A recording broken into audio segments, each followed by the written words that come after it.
You ever have one of those days where the air just feels asterisk off asterisk, like the universe is about to test you in ways you did not sign up for?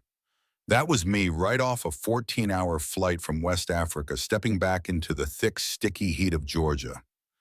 Not Atlanta, not Savannah, just a regular regional airport in a town most folks fly asterisk out. Asterisk of, I was bone tired running on airplane peanuts, in 2 hours of sleep wearing my best wrinkled linen suit, and clutching a carry-on filled with hand-carved souvenirs and legal briefs. I was just trying to make it to baggage claim, hug my little brother, and grab a fried catfish plate before collapsing into bed. But fate had a different plan, and it started with a voice like gravel and vinegar asterisk. You there? Stop right now. I turned confused. There wasn't anybody behind me. Asterisk, yeah, you. The one with the African voodoo bracelet. I blinked, thought maybe jet lag was playing tricks on me. But there he was, Officer Ray Dempsey. Mid-40 as buzz cut, sunburned face rage simmering just beneath the skin. He stomped toward me like I just insulted his mama. People started to stare. Phones came out slowly at first like they weren't sure what they were witnessing yet. Asterisk. Let me see your hands, asterisk, he barked. Asterisk, put the bag down slowly. Now listen, I've been in courtrooms where judges barely glance my way. I've written articles on racial profiling, defended clients who got slammed to the pavement for having the wrong skin color at the wrong gas station. I asterisk no asterisk the playbook, but living it, that's something else entirely. Officer, I said calmly, I've just gotten off my flight. I don't understand. I'll ask the questions, asterisk, he snapped. Asterisk, you look nervous. Got something to hide, asterisk? He jabbed a finger at my bracelet. What's that, some kind of witch doctor charm, asterisk? I wanted to laugh. I wanted to scream. Instead, I stood there, heart pounding, mouth dry, hands outstretched. He reached for his holster. Velcro ripped. Time froze. And then that gun came out. Not a warning, not protocol. He asterisk aimed asterisk it. Right at my chest. People gasped. A woman dropped her iced coffee. Someone whispered, is this really happening? Asterisk on the ground. Asterisk, he yelled, voice cracking with adrenaline. Asterisk, face down now. Asterisk, I wanted to say, you have no probable cause.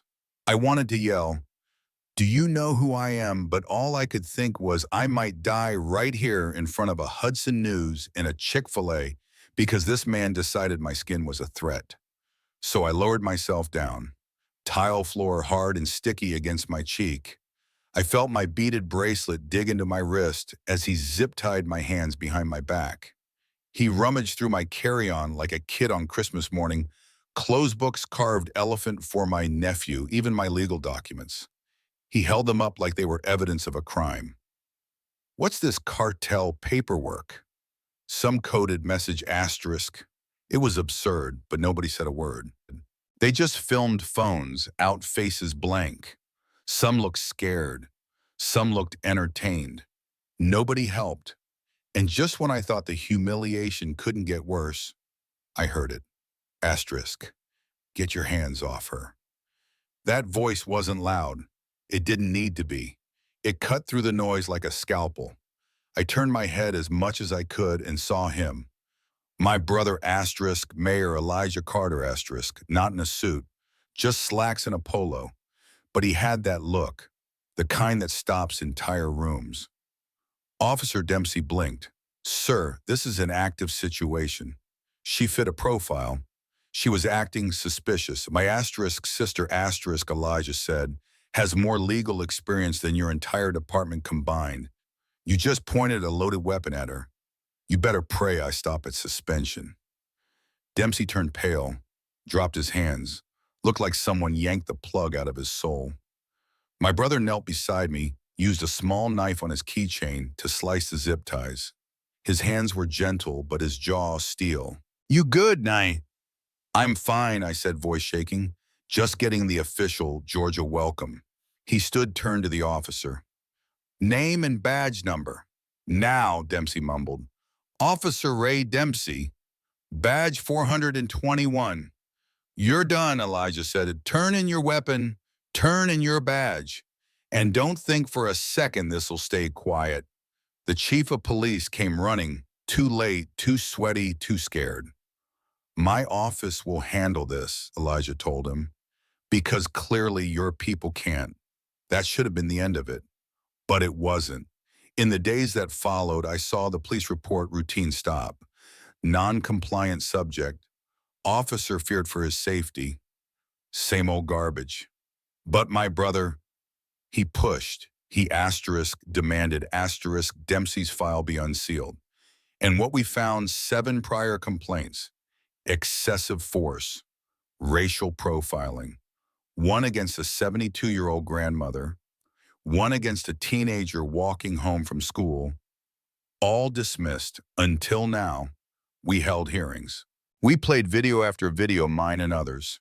The department had no answers. Dempsey was fired, stripped of his badge, charged with assault. But here's the thing. I didn't feel victorious. I felt angry, because it took me, a lawyer, the mayor's sister, dozens of witnesses, millions of views online, for one bad cop to be held accountable. What about all the others who didn't have a mayor in their family, who didn't have cameras rolling, who never even filed complaints because they knew no one would believe them? That's when I made a decision. I sued the city and won, but I didn't keep the money.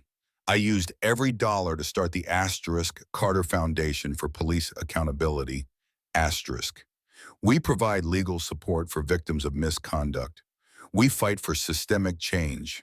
And we will not stop . At our first press conference, I stood tall, not in that rumpled travel suit, but in a navy blue blazer, sharp heels, and a fire in my chest that no one could put out. I said what happened to me wasn't an accident.